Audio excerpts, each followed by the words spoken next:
Kita jangan ada setengah kaedah kita terus pergi kepada ayat pertama. Boleh, tapi nanti panjang. Jadi kita belajar secara makro dulu. Okay, Alhamdulillah. Rupa-rupanya kita duk baca Fatihah ni sebenarnya 3 topik utama tadi. Okay, selesai. Sekarang saya nak dalamkan lagi dengan kita buat pula pembahagian 7 ayat tu, kita nak bahagikan dia kepada perkara-perkara apa. Itu dipanggil istilah segmen. Segmen ni maksudnya pembahagian ayat-ayat. Tadi saya kongsikan sikit intisari. Itu terus kepada tajuk. Sekali kita nak lihat pula pembahagian ayat dia.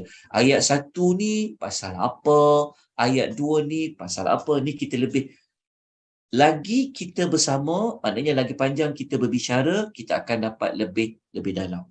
Kita pergi bentuk yang makro tadi, lepas tu kita pergi kepada yang lebih titik, lebih dalam macam tu. Baru pergi kepada ayat dia.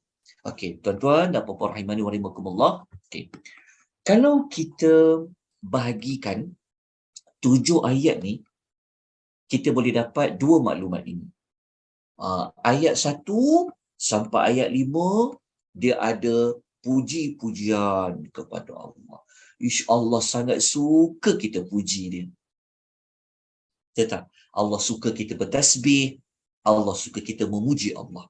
Rupa-rupanya 5 ayat pertama dia ada kaitan dengan puji-pujian kepada Allah. Ketika kita masuk saja ayat yang ke-5 sampai ayat yang ke-7, dia ada kaitan tentang permohonan kepada Allah. Okey, 2 pembahagian ni. Okey. Kedua-dua pembahagian ini sebenarnya kita kalau kita berdoa kan, biasakan kita belajar kalau nak doa ni yang pertama kena puji Allah. Lepas tu baru kita nak minta apa pada Allah. Rupa-rupanya adab-adab doa itu sudah ada pada suratul Fatihah. Kan dalam Fatihah kan sebelum kita minta hidayahkanlah kami jalan yang lurus, kita buat apa dulu sebelum tu? Kita puji Allah. Bismillahirrahmanirrahim. Allah tu Rahman, Allah tu Rahim, Allah tu Rabbul Alamin. Ulang balik Ar-Rahmanir-Rahim. Lepas tu kita puji Allah Malik Yaumiddin. Macam tu. Okay. Kemudian kita lanjutkan lagi. Okay. Macam mana saya nak lanjutkan? Okay, saya nak terus pergi kepada tajuk ini. Okay. Saya gunakan kaedah, kita tengok pembuka dan penutup ya. Okey, pembuka dan penutup. Dah nak tutup ke? Bukan nak habiskan pengisian ni. Tapi saya nak berkongsikan kepada ibu-ibu bahawa cara nak faham Quran ni, kita boleh lihat dari sudut pembuka dan penutup. Pernah tak belajar tajuk pembuka dan penutup je? Pembuka penutup Al-Baqarah, pembuka penutup Ali Imran, pembuka penutup surah An-Nisa. Cepat ni dipanggil salah satu kaedah cepat nak faham surah-surah dalam Quran. Okey. Dalam Al-Fatihah, kita ambillah ayat 1 dan 2 Al-Fatihah, kita akan menemukan Allah Ta'ala ni dia pentadbir sekalian alam. Betul tak? Rabbul Alamin. Okay. Pentadbir sekalian alam. Itu dekat pembuka dia. Okay. Kalau kita pergi ayat penutup dia, ini kira Alhamdulillah Rabbil Alamin. Puji bagi Allah, Rabb sekalian alam. Okay. Ibu-ibu, Rabb faham kan perkataan Rabb? Rabb. Rabb ni mudah je kan nak faham dia. Rabb dia merujuk kepada Allah tu pencipta, pemilik, pentadbir. Itulah Rabb. Jadi kalau kita doa kan, Rabbighfirli. Rabb dekat situ maksudnya wahai Tuhan yang mencipta, yang memiliki, yang mentadbir. Itulah Rabb. Jadi dekat surah Al-Fatihah, Kan kita puji Tuhan. Segala puji bagi Allah, Rabb sekalian alam. Rabb sekalian alam tu apa? Pencipta, pemilik, pentadbir sekalian alam. Okey. Apa makna sekalian alam? Apa maksud sekalian alam? Sekalian alam ni selain dari Allah, sekalian alam. Kita manusia sekalian alam dah, sekalian alam. Anak-anak kita, dia bawah sekalian alam. Cucu-cucu, dia bawah tajuk sekalian alam. Bumi, dia bawah tajuk sekalian alam. Jin, dia bawah tajuk sekalian alam. Pentadbir sekalian. Maknanya, selain dari Allah, sekalian alam. Hebatnya Allah ni. Dia ke yang jaga, yang uruskan sekalian alam ni? Ya. Selama ni Allah lah yang menjalankan, yang menguruskan hidup kita. Ya. Selama ni Allah lah yang menjaga hujan. Ya. Selama ni Allah ke yang mengatur matahari. Ya. Itulah buat tajuk sekalian alam. Lepas tu kalau kita nak kupas Rabbul Alam ni saja, Masya Allah, panjang dah. Okey. Jadi, waktu kita baca mula-mula Al-Fatihah, kita ambil lah ayat 1 dan 2 ni, kita dikenalkan oleh Allah bahawasanya Allah ni sebagai apa? Rabb sekalian alam. Okey, jelas.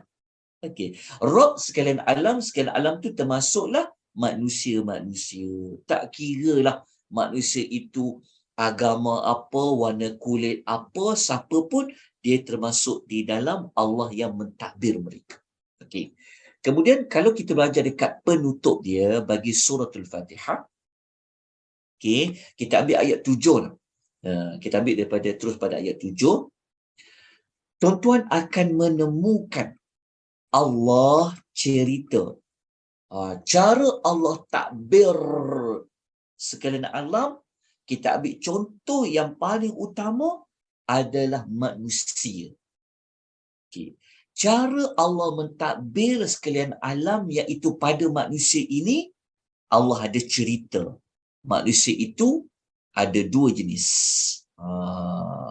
Ada manusia yang dapat hidayah, ada manusia yang dia tak dapat hidayah. Ni dekat hujung-hujung. Ni dia panggil kaedah apa? Belajar yang awal, belajar yang hujung. Lepas tu kombinasikan maklumat tu. Betul tak? Waktu kita baca ayat 7, kita akan jumpa 2 jenis manusia kan? Ada manusia yang Allah bagi dia hidayah, dapat jalan yang lurus. Ada manusia yang dia tak dapat hidayah tu taufiq. Allah tak bagi dia jalan yang lurus. Itu dekat mana? Dekat ayat nombor 7. Cuba ibu-ibu gabungkan ayat nombor 2 dengan ayat nombor 7. Patutlah dalam hidup kita ni ada yang kafir, ada yang Islam. Ada yang beriman, ada yang tak beriman. Jadi yang mengaturkan sekalian alam ni lah. Allah mengaturkan, ada yang dia Allah bimbing dia dapat hidayah, dapat iman. Dan ada juga Allah mengaturkan dia tak dapat hidayah, dia tak dapat iman tu. Okey, 2 pembahagian ni. Dan kalau kita perincikan lagi, siapa-siapa yang dapat hidayah tu, dia berada pada, dia dapat hidayah tu, dia adalah orang yang dapat nikmat dan dia akan berada pada jalan yang lurus. Itulah ayat 7. Betul tak? Okay. Siapa yang Allah bagi dia hidayah, yang kita doa ihdinas siratal mustaqim tu, kesan dia kalau doa itu Allah kabulkan, maka dia telah mendapat nikmat yang paling nikmat sekali. Itu kita jumpa perkataan apa? Allazina an'amta, siratal ladzina an'amta, yang kau telah bagi nikmat. Rupa-rupanya dapat hidayah ni satu nikmat yang sangat besar. Dapat nikmat, dapat hidayah tu maknanya dia akan hidup atas jalan yang lurus. Okey. Kalau dia tak dapat hidayah pula, apa jadi kepada mereka ni? Ya Allah takbir. Ya Allah uruskan manusia ni. Dia akan hidup dalam kemurkaan. Dia akan hidup dalam kesesatan. Okay. Setakat dijelas? Okay.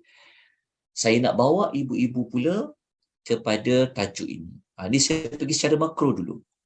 Okay. Sekarang, saya nak kita sama-sama melihat macam mana perjalanan daripada ayat 1 sampai ayat 7. Ini saya nak bawa, maksudnya kita nak belajar susunan ayat. Kenapa ayat 1-nya Bismillahirrahmanirrahim? Kenapa ayat 2 Ar-Rahmanir-Rahim? Kenapa ayat 3-nya, kenapa ayat 2-nya Alhamdulillahirrabbilalamin? Kenapa susunan macam tu? Apa hikmah dia? Okey, inilah tajuknya, perkaitan di antara ayat yang pertama sehingga ayat yang ke-7. Okey. Setakat ni boleh ikut tak? Boleh dapat tak? Boleh faham tak? Ibu-ibu ada persoalan nak tanya? Boleh kan? InsyaAllah. Jelas ya? Okey. Okay, saya teruskan tajuk ni pula. Okey, ni saya nak bagi ibu-ibu faham. Maksudnya, dalam tempoh yang singkat ni, dia sangat cabaran sebenarnya sebab nak tadabbur 7 ayat. Waktu saya siapkan tadi lambat, saya fikir hari-hari, fikir macam mana nak meringkaskan, nak merumuskan tu. Okey, begini. Ayat 1 sampai ayat 7 ni, kalau kita susun dia begini. Kita ambil dulu yang daripada ayat awal. Okey. Dalam Al-Fatihah, kita sebut tadi, kita dah kenal Allah melalui nama-namanya. Allah, Ar-Rahman, Ar-Rahim, Rabb. Okey. Lepas tu, kalau dah kenal Allah tu, kita kena buat apa peringkat yang berikutnya? Kita kena buatlah ibadat kepada dia. Itu yang dekat ia kena abudu. Lepas tu, kita apa bentuk ibadat tu? Kalau nak minta tolong dekat dia je. Wa iya kena stain. Okey. Lepas tu, nak kena buat apa yang berikutnya? Maka kita kena cari jalan. Kita kena cari panduan. Macam mana nak beribadat kepada dia. Tadi telah kita jelaskan. Okey. Sekarang saya akan jelaskan lagi. Mari lihat dari sudut ini. Dari sudut ini. Okey, tengok tajuk ni ya. Okey, begini. Okey. Waktu kita baca ayat pertama, Bismillahirrahmanirrahim. Ayat pertama tu kita rumuskan begini. Ayat pertama kita dapat mengetahui bahawasanya Allah bagi kita nikmat ni macam-macam. Banyak sangat nikmat. Macam mana kita boleh tahu ayat pertama ni Allah bagi nikmat yang pelbagai? Kita ambil daripada nama Ar-Rahman dengan nama Ar-Rahim. Itulah daripada nama Ar-Rahman Ar-Rahim ni, rumusan dia, kita dapat kenal Allah. Allah ni, ya Allah, rahmat dia luas sangat. Dia kasih sangat kepada orang yang beriman. Jadi, ayat pertama ni, kita rumuskan ia cerita tentang Allah bagi kita pelbagai nikmat. Kalau ibu-ibu nak contoh-contoh nikmat Allah tu apa daripada nama Allah Ar-Rahman, maka bacalah, fahamlah surah Ar-Rahman. Kalau kita baca surah Ar-Rahman, kita akan jumpa macam-macam nikmat Allah bagi tahu. Bukan nikmat kat dunia ni, sampai akhirat Allah bagi tahu nikmat dia apa. Dan surah Rahman kan, surah yang ke-55 dalam Quran tu.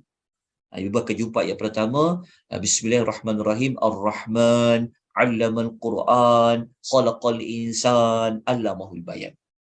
Jadi kalau nak tahu lebih lanjut, contoh-contoh Rahmannya Allah ini, maka kena buka surah Ar-Rahman. Jadi kita rumuskan daripada nama Allah Ar-Rahman Ar-Rahim dekat ayat pertama Bismillahirrahmanirrahim adalah cerita tentang pemberian nikmat. Okay. Sampai pula ayat yang kedua, Alhamdulillahirrabbilalamin, segala puji bagi Allah Rabb sekalian alam.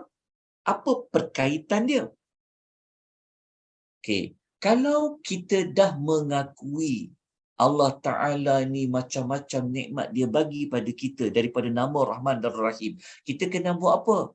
Alhamdulillah. Alhamdulillah. Itu yang ayat kedua kita memuji. Segala puji bagi Allah. Kenapa kita puji Allah? Kerana ayat satu sebelum tu kata Allah tu Rahman, Allah tu Rahim. Jadi kalau kita dah meyakini Allah tu Rahman tu, Allah tu Rahim, kena buat apa? Syukurlah pada Allah Ar-Rahman dan Rahim tu. Macam mana nak syukur dia? Salah satu bentuknya dengan kita mengatakan Alhamdulillah. Itu ayat yang kedua. Okay, nampak tak perkaitannya? Okey. Kemudian sudut yang kedua, kalau kita gabungkan ayat 1 dengan ayat 2, ayat 1 kita meyakini Allah ni dia Maha Rahman, dia itu Rahim. Apa berkaitan dengan ayat 2? Ayat 2 kalau kita gabungkan, kita mendapati Allah Ta'ala ni dia kalau dia mentadbir sekalian alam ni, dia takbir macam mana? Dia akan takbir dengan memberikan macam-macam nikmat. Betul tak? Allah bagi kita nyawa, Allah bagi kita perlindungan, Allah bagi kita rezeki, Allah bagi kita kesihatan. Macam-macam nikmat Allah bagi pada kita. Jadi kalau kita gabungkan dengan ayat 2, sebab ayat 2 kita jumpa, kita ketahui Allah kata dia itu adalah Rabbil Alamin. Dia adalah pengatur sekalian alam. So macam mana kita nak kaitkan dengan ayat 1? Maknanya cara Allah mengatur sekalian alam ini, caranya apa? Allah ni pemurah sangat. Allah ni macam-macam dia bagi nikmat. Okey, jelas. Nampak tak perkaitan dia? Allah ni dia tak macam manusia. Manusia ni kedekut, manusia ni berkira. Manusia ni nak potong, tu nak potong kan. Tapi Allah Ta'ala ni cara dia, kerana dia Rabbil Alamin, dia akan mengurus dengan Ar-Rahman Ar-Rahim. Okay, berkaitan ayat 1 dengan ayat 2.